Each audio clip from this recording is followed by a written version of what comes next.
Hello everyone. अब तक हमने देखा था types of the cell, eukaryotic cell structure, prokaryotic cell structure.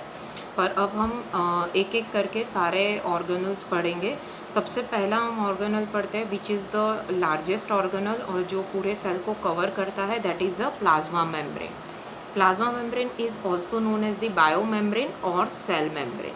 अब कोई भी मेम्ब्रेन को प्लाज्मा मेम्ब्रेन बनने के लिए 4 प्रॉपर्टीज़ है वो फुलफ़िल करनी पड़ती है। तो हम देखते हैं कि कौन सी बेसिक प्रॉपर्टीज़ होनी चाहिए कोई भी मेम्ब्रेन को प्लाज्मा मेम्ब्रेन बनने के लिए। तो सबसे पहली प्रॉपर्टी है, it should be made up of the protein and phospholipid. ये जो पूरा प्लाज्मा मेम्ब्रेन का स्ट्रक्चर है वो उसके अंदर प्रोटीन मॉलिक्यूल भी होने चाहिए और फॉस्फोलिपिड मॉलिक्यूल भी होने चाहिए। This is the first property. Second property है, it should be selectively permeable for water soluble and fat soluble. मतलब कि जो भी आपका प्लाज्मा मेम्ब्रेन है वो वाटर सॉल्यूबल मॉलिक्यूल को भी अंदर बाहर करना चाहिए और फैट सॉल्यूबल मॉलिक्यूल को भी अंदर और बाहर एंट्री देना चाहिए, बिकॉज फॉर द सेल ये दोनों ही मॉलिक्यूल बहुत इंपॉर्टेंट है। अब यहाँ पर कोई क्वेश्चन आता है कि what is the difference between selectively permeable and semi permeable. Selectively permeable जो मेम्ब्रेन होता है, it is generally present in living things. Living things के अंदर जो मेम्ब्रेन होता है that is the selectively permeable, और जब नॉन लिविंग के अंदर हम उसी मेम्ब्रेन की बात करते हैं that is the semi permeable. एक सिंपल सा एग्जांपल दूं तो जो एग है, सपोज़ को आपने एग को डाइल्यूट HCl के अंदर डाल दिया, तो डाइल्यूट HCl की वजह से उसके आसपास जो कैल्शियम कार्बोनेट का लेयर है वो डिज़ोल्व हो जाएगा और उसका अब जो आउटर मोस्ट लेयर है दैट इज़ इट्स मेम्ब्रेन। अब ये जो मेम्ब्रेन है ये यहाँ पर बन जाता है सेमी परमिएबल मेम्ब्रेन। और अब आप इसी एग को कोई कलर सब्सटेंस के अंदर डालोगे तो अब वो कलर इस एग के अंदर चला जाएगा एंड वो कलर का आपका एग बन जाएगा। सपोज आपने येलो कलर के अंदर डाला तो now this egg is also become the yellow, right. In this case ये जो सेल का स्ट्रक्चर था या मेम्ब्रेन का स्ट्रक्चर था वो स्ट्रक्चर चेंज नहीं हुआ है, स्ट्रक्चर सेम ही है। पर अब सेल को आपने जब डाइल्यूट HCl में डाला तो सेल डाई हो गया है और इसी कंडीशन में उसका जो मेम्ब्रेन है वो सेमी परमिएबल बन गया है। तो what is selectively permeable. Suppose कि आपका एग लाइव है, अब आप उसको डायरेक्टली येलो कलर के अंदर डालो तो वो येलो कलर कभी भी एब्जॉर्ब नहीं करेगा, क्योंकि उसको पता है कि ये yellow colour it's not good for that. तो जब तक वो उसके बेनिफिट के लिए नहीं होगा या जब तक वो उसके काम का नहीं होगा तब तक वो उस कलर को अंदर एंट्री नहीं देगा। इन दोनों ही केस के अंदर जो मेम्ब्रेन का स्ट्रक्चर था वो स्ट्रक्चर चेंज नहीं हुआ है, स्ट्रक्चर इज सेम। पर जब सेल मर गया तो that is function as the semi permeable, और जब वो जिंदा था तो वो फंक्शन करता है as the selectively permeable.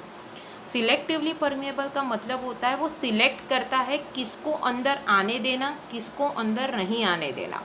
Depends upon and it's that characteristics, not upon the size. Size कोई मैटर नहीं करती है यहाँ पर जब आप सेमी परमिएबल की बात करते हो तो वो अंदर बाहर उसकी साइज़ के हिसाब से करने देगा। इट डजेंट मैटर कि वो अच्छा है या बुरा, अगर उसकी साइज़ छोटी है, मॉलिक्यूलर साइज़ कम है तो वो अंदर बाहर कर सकता है, लार्ज मॉलिक्यूल होगा तो वो अंदर बाहर नहीं कर सकता।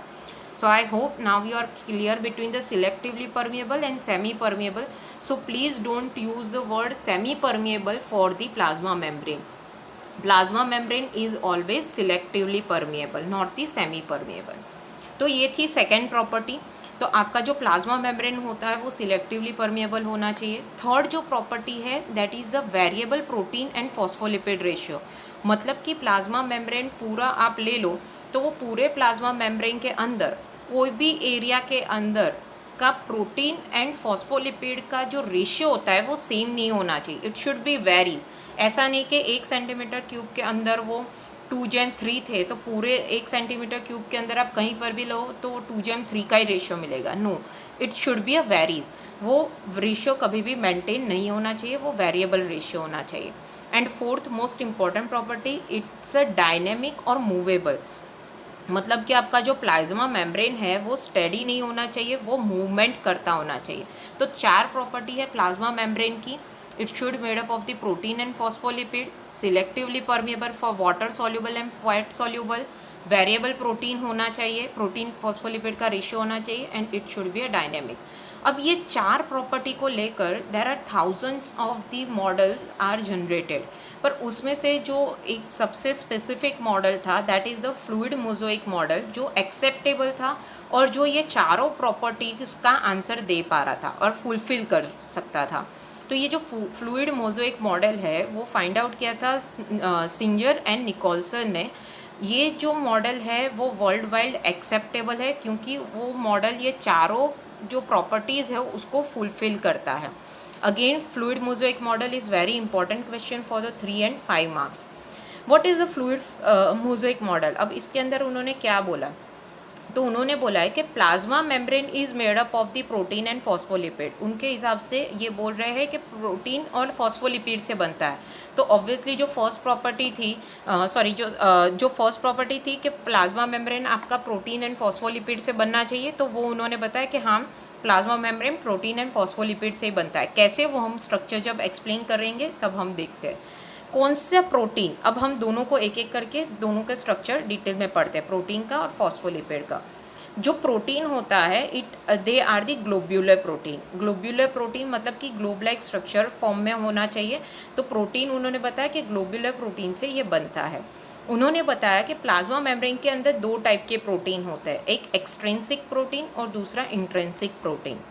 एक्सट्रिंसिक प्रोटीन मतलब कि जो प्लाज्मा मेम्ब्रेन के आउटर साइड पर रहेगा, ठीक है, जो अंदर नहीं है, जो बाहर की साइड ही लगा हुआ रहेगा। ऑब्वियसली वो लूजली अटैच है, तो आप थोड़ा सा भी डिस्टर्बेंस करोगे तो एक्सट्रिंसिक प्रोटीन रिमूव हो जाएंगे।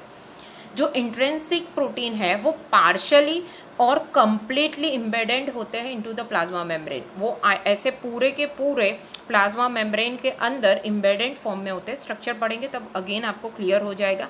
And it is a tightly pack, उसको आप डिस्टर्ब करके निकाल नहीं सकते। So there are 2 types of the protein present into the fluid mosaic model, intrinsic and extrinsic. Now we move to the lipid. तो lipid कैसा होता है, तो उन्होंने बताया कि फॉस्फोलिपिड जो है उसका structure it is look like this. उसका जो हेड है this is known as the head. ये जो हेड होता है वो हाइड्रोफिलिक है, मतलब कि वाटर लविंग, और उसको हम पोलर भी बोलते हैं। और उसका जो टेल है, this portion is known as the tail, वो होता है हाइड्रोफोबिक। हाइड्रोफोबिक मतलब water hating, and this is the non polar. उन्होंने बताया कि जो प्लाज्मा मेम्ब्रेन है उसके अंदर जो लिपिड है उसका स्ट्रक्चर ऐसा है, हेड हाइड्रोफिलिक होता है एंड टेल हाइड्रोफोबिक होती है। अब वो बोल रहे हैं कि ये जो फॉस्फोलिपिड है वो 2 लेयर में बना हुआ होता है। It's a by layer like this. Phospholipid के 2 लेयर फॉर्म में बना हुआ होता है, एक ऊपर का लेयर और एक नीचे का लेयर। एंड ये जो मूवमेंट दिखाता है, ऑब्वियसली हमने पढ़ा कि मूवमेंट ज़रूरी होनी चाहिए प्लाज्मा मेम्ब्रेन में, डायनेमिक मूवमेंट। तो ये बोल रहे हैं कि जो फॉस्फोलिपिड है वो 2 टाइप की मूवमेंट दिखाता है, transition movement and flip flop movement. Transition movement का मतलब होता है इनटू द सेम लेयर, मतलब कि अगर इसकी बात करूँ तो ये जो है लिपिड वो इसी लेयर के अंदर मूव करेगा, या ये लिपिड है वो इसी लेयर के अंदर मूव करेगा, then it is known as the transition movement. Flip flop movement का मतलब होता है कि ये जो लिपिड होगा वो यहाँ आ सकता है, या ये जो लिपिड है वो यहाँ आ सकता है। 2 लेयर के बिटवीन अगर लिपिड की मूवमेंट होती है then it is known as the flip flop movement. तो ये जो फॉस्फोलिपिड है वो दोनों ही तरह की मूवमेंट यहाँ पर करता है, transition movement and flip flop movement. ये फॉस्फोलिपिड इन बायलेयर फॉर्म जो होता है उसके अंदर ये जो टेल्स होती है, tails force each other and heads are away from each other. कैसे अरेंज होता है, तो हेड जो होता है वो आउटर साइड पर होता है और जो टेल्स होती है वो बीच में होती है। और ये दोनों टेल्स जो है, इसकी टेल एंड इसकी टेल, ये दोनों टेल्स के बीच में फोर्स होता है, and this force is the van der Waals force which is the very weak force. अब हम पढ़ते हैं उसका स्ट्रक्चर। तो उन्होंने ये स्ट्रक्चर बताया कि आपका जो प्लाज्मा मेम्ब्रेन है उसका इस टाइप का स्ट्रक्चर होता है, जहाँ पर जो लिपिड है उसके बायलेयर है। ये जो बाहर की साइड जो ड्रॉ किए हुए हैं that is the extrinsic protein, और जो ये अंदर है that is the intrinsic protein. Intrinsic protein either partially attach होते हैं, आइदर एम्बेडेड कंप्लीटली होते हैं।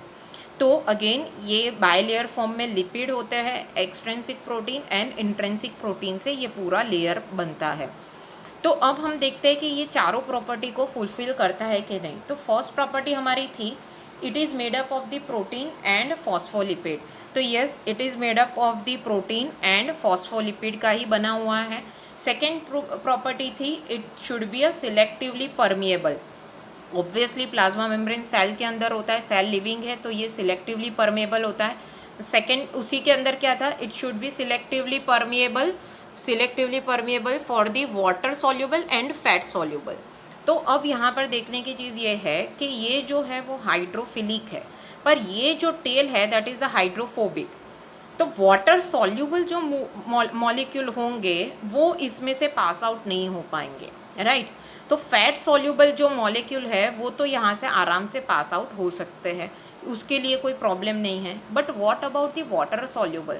वाटर सॉल्युबल यहाँ से तो निकल जाएंगे, यहाँ तक आ जाएंगे, पर यहाँ से वो मूवमेंट नहीं कर पाएंगे। So water soluble movement molecules are transfer from the intrinsic protein, ठीक है। तो ये सेकेंड प्रॉपर्टी भी ये फुलफिल करता है। थर्ड प्रॉपर्टी थी it should B it has the variable protein and phospholipid ratio. तो अब आप यहाँ देखो, तो अगर हम इतना पोर्शन ले तो यहाँ के लिपिड और प्रोटीन का रेशियो लो और सेम साइज हम यहाँ पर ले, तो यहाँ के प्रोटीन और लिपिड का रेशियो देखो तो दे आर नॉट सेम, ये कभी भी सेम नहीं होता। इट इज़ अ वेरी, यहाँ पर कुछ अलग होगा, यहाँ कुछ अलग होगा, यहाँ अलग होगा। तो प्रोटीन और लिपिड का रेशियो कभी भी सेम नहीं होता। तो ये प्रॉपर्टी भी ये यहाँ पर फुलफिल होती है, थर्ड प्रॉपर्टी भी। Now the last property is it should be a dynamic, movable होना चाहिए, फ्लूइड फॉर्म में होना चाहिए। तो अभी हमने पढ़ा कि ये जो लिपिड है वो दो टाइप की मूवमेंट दिखाते हैं, transition movement and flip flop movement. मतलब कि ये एक है तो वो सपोज कि ये 4 की जगह चला गया, तो now this is the first molecule is here and fourth molecule he is here, तो इसको हम बोलते हैं ट्रांजिशन मूवमेंट। अब यहाँ पर नीचे के मॉलिक्यूल को मैंने ABCDFGH से बताया, तो अगर ये फर्स्ट जो है वो यहाँ पर आ गया और ये E जो है वो यहाँ चला गया, so now this is become the flip flop movement. तो ये दोनों ही टाइप की मूवमेंट हमने पढ़ा कि जो लिपिड होता है वो दोनों टाइप की फॉस्फोलिपिड मूवमेंट दिखाता है। तो ये प्रॉपर्टी भी यहाँ पर फुलफिल हो जाती है। तो ये जो फ्लूइड मोज़ोइक मॉडल जो निकोलसन एंड सिंजर ने दिया था वो ये चारों जो प्लाज्मा मेम्ब्रेन की स्टैंडर्ड प्रॉपर्टीज़ होती है उसको फुलफ़िल करता है, इसलिए ये वर्ल्ड वाइड एक्सेप्टेबल है। आप इसको एक बार फिर से पूरा मॉडल देख लीजिए और please try to draw it again. Thank you.